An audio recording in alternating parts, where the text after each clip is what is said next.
Hi,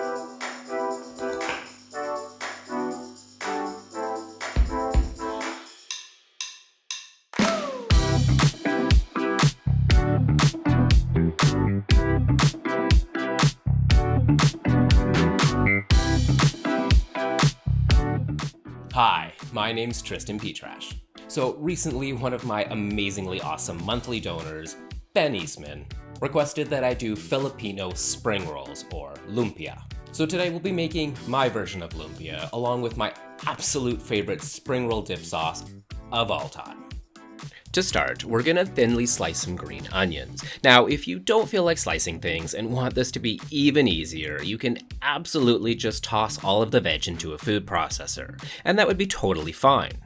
The next thing we'll be slicing is some green cabbage. The reason I prefer slicing to just blitzing it all in a food processor is you'll lose a lot of that texture, and the flavors won't stand out as much. We'll also need some garlic that I'm just gonna mince up with my knife, as well as some ginger, also finely minced.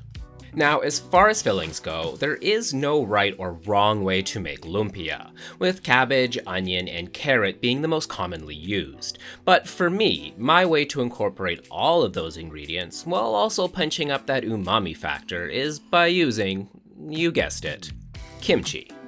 Kimchi, in combination with the raw vegetables, will give the spring rolls a tender but crunchy texture. Just make sure to squeeze out all that excess kimchi juice, as it'll just make the spring roll soggy. And nobody wants that. I'm also just giving the kimchi a very quick rough chop, since I slice my kimchi when making it, as opposed to leaving it as whole leaves. Add the chopped kimchi along with the rest of the vegetables to a large mixing bowl. Lumpia comes in all different varieties, but personally I prefer ground pork. But you can absolutely do chicken, tofu, beef, shrimp, or omit the protein altogether for a vegetarian version.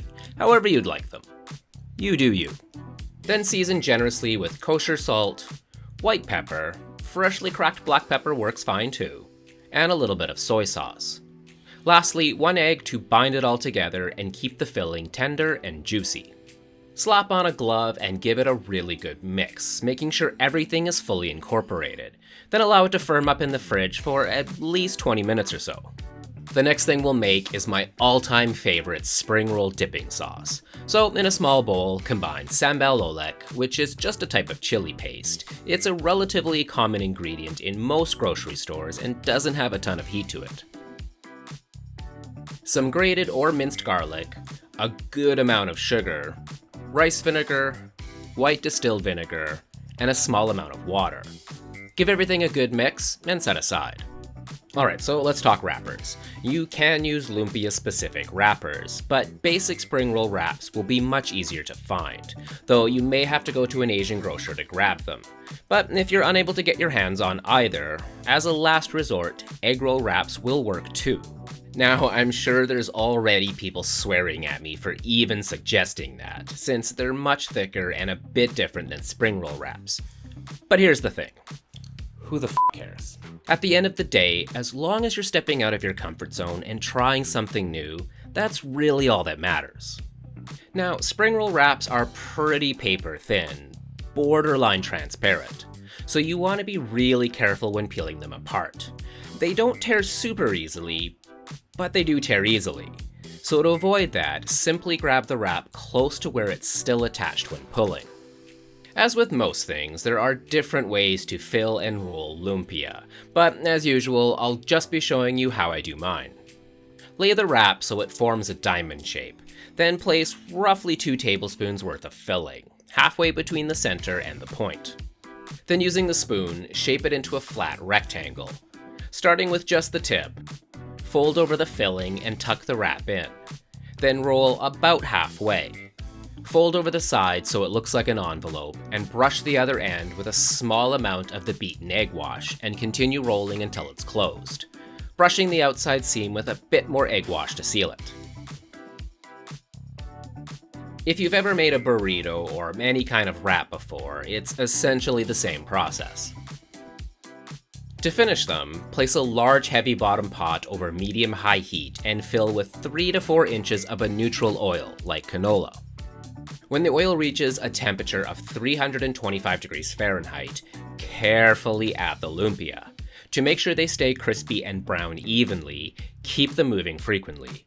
Otherwise, they tend to float on one side, leaving a long, light-colored stripe. Unless you're into that kind of thing. This is a judgment-free space. Continue cooking until they turn that sexy golden brown and are fully cooked in the center, roughly 4 to 5 minutes, depending on their size. You can fry quite a few at a time, just make sure not to overcrowd them, otherwise the temperature will drop too much. Then bust out your fanciest plate and pile the lumpia in the center. Bust out your cutest little dip bowl and fill it with the dipping sauce, topping it with some sliced green onion and toasted sesame seeds. Because, well, you know. And that's it. Lumpia, Filipino Style Spring Rolls. Using this recipe as a jumping point, you can create infinite spring roll diversity in infinite spring roll combinations. So go nuts and let your imagination run wild. You won't be disappointed. If you like my channel and are interested in supporting it while also getting some cool perks, like access to my private Discord server, bonus content like my travel vlogs, and shoutouts in episodes, you can check out my Ko-fi page. I'll leave a link for it down in the description.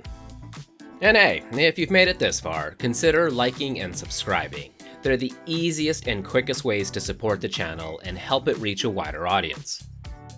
Thanks for watching, and stay awesome.